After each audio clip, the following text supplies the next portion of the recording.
Our channel పైడాస్ కిచెన్లో ఇవాళ మనం దబ్బకాయ ఉప్పుడు పిండి ఎలా తయారు చేసుకోవాలో తెలుసుకుందామండి. ఈ దబ్బకాయ ఉప్పుడు పిండి అయితే చాలా అంటే చాలా టేస్టీగా ఉంటుందన్నమాట. వచ్చేవన్నీ పండుగల సీజన్ కాబట్టి ఖచ్చితంగా ఈ రెసిపీని అయితే ట్రై చేసి ఎలా వచ్చిందో షేర్ చేసుకోండి. మరి దీనికి కావాల్సిన పదార్థాలు బియ్యం రవ్వ, ఉప్పు, పసుపు, ఎండుమిరపకాయలు, పచ్చిమిరపకాయలు, మినప్పప్పు, ఆవాలు, శనగపప్పు, కరివేపాకు, వేసంకాయ గుళ్ళు అండ్ మెయిన్ ఇంగ్రీడియంట్ వచ్చేసి దబ్బకాయ అండి. ఇక్కడ చూపించిన విధంగా మనం ఓన్లీ హాఫ్ చెక్క మాత్రమే వాడుతున్నమాట. టేస్టీ దబ్బకాయ ఉప్పుడు పిండి ఎలా తయారు చేసుకోవాలో తెలుసుకుందామండి. ఇక్కడ చూపించిన విధంగా ఒక మీడియం సైజ్డ్ గిన్నె అనేది తీసుకుంటున్నామన్నమాట. అలాగే అందులోకి 2 గ్లాసుల వాటర్ వేసుకుని అలాగే ఉప్పు, పసుపు వేసుకోవాలన్నమాట. అలాగే 1 స్పూన్ ఆయిల్ వేసుకుని మూత పెట్టుకొని మరిగించుకోవాలండి నీళ్ళని.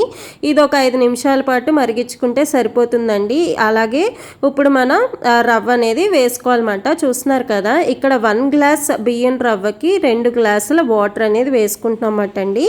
అంటే 1 గ్లాస్ రవ్వకి 2 గ్లాసులు వాటర్ వేసుకోవాలన్నమాట. ఇలా ఒకసారి బాగా కలుపుకున్నాక మనం కుక్కర్లోని ఒక 3 విజిల్స్ అయితే రానిస్తే సరిపోతుందండి. ఎంతో టేస్టీగా ఉండే ఉప్పుడు పిండి కూడా రెడీ అయిపోతుందన్నమాట. ఇలాగ దబ్బకాయ లేనప్పుడు కూడా మనం ఇలా ఉప్పుడు పిండి కింద తయారు చేసుకోవచ్చండి. మనకి చాలా టేస్టీగా ఉంటుందన్నమాట. పిండి రెడీ అయ్యే లోపల మనం ఒక బాండీ తీసుకుని పోపు అనేది వేయించుకుందామండి. ఆయిల్ వేసుకుని శనగపప్పు, మినప్పప్పు, ఆవాలు, కరివేపాకు, ఎండుమిరపకాయలు, పచ్చిమిరపకాయలు వేసుకుంటున్నాం అన్నమాట. ఇందులో జీలకర్ర ఏమి వేసుకోమండి, మీకు ఇష్టమైతే వేసుకోవచ్చు అన్నమాట. అలాగే ఇందులో మనం వేసంకాయ గుళ్ళు కూడా వేసుకుంటున్నాం అన్నమాట.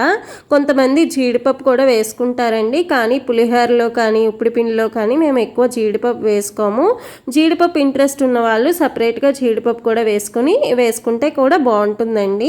అలా కూడా ట్రై చేయండి. ఇప్పుడు ఇవన్నీ బాగా వేయించుకున్నాక మనం దీన్ని కూడా ఈ మిశ్రమాన్ని పక్కన పెట్టుకుని ఉంచుకోవాలన్నమాట.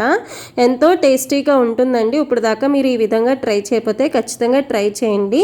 అలాగే ఇప్పుడు మనం దబ్బకాయ పులుపు తగ్గట్టు కారం కూడా వేసుకోవాలి కాబట్టి ఇక్కడ ఒక 5 పచ్చిమిరపకాయలు, 2 ఎండుమిరపకాయలు వేసుకున్నామన్నమాట. అలాగే కొంచెం కరివేపాకు కూడా వేసుకున్నాము.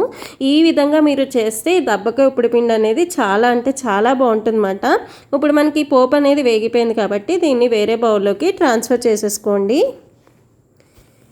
రెసిపీ ఏంటంటే మనం గెస్ట్లు వచ్చినప్పుడు కూడా చాలా ఈజీగా ఫాస్ట్గా కూడా చేసేయచ్చు అన్నమాట. ఇప్పుడు మనం దబ్బకాయ నుంచి రసం అనేది తీసుకుందామండి.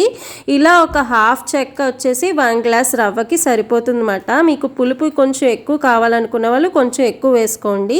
కాకపోతే ఈ పులుపు అయితే సమానంగా సరిపోతుందన్నమాట. ఇప్పుడు చూస్తున్నారు కదా, ఈ రసంలోకి సరిపడా ఉప్పు అనేది వేసుకుంటున్నామండి.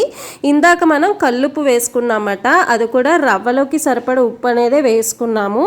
ఇప్పుడు ఈ పులుపు తగ్గట్టు ఉప్పు అనేది ఇప్పుడు వేసుకుంటున్నాం అన్నమాట. సో ఉప్పు వేసుకునేటప్పుడు కొంచెం గమనించి వేసుకోండి. ఇప్పుడు మనం ఒక బేసిన్ తీసుకుని మనం ఏదైతే ఉడికించి పెట్టుకున్న ఉప్పుడు పిండి ఉందో అది కూడా ఇందులో వేసేసుకుని పోపు కూడా వేసేసుకోవాలండి. వేసుకున్నాక మనం దబ్బకాయ రసం అంతా ఇందులో వేసేసుకుని బాగా మిక్స్ చేసుకోవాలన్నమాట. ఇక్కడ గమనించిన విషయం ఏంటంటే మనం వేడిగా ఉన్నప్పుడు మాత్రం ఈ రసం అనేది వేసుకోకండి, ఎందుకంటే చాలా చేదు వచ్చేస్తుంది అన్నమాట. సో ఖచ్చితంగా చల్లారాకనే ఈ రసం అనేది వేయండి. అదే మెయిన్ పాయింట్ అన్నమాట.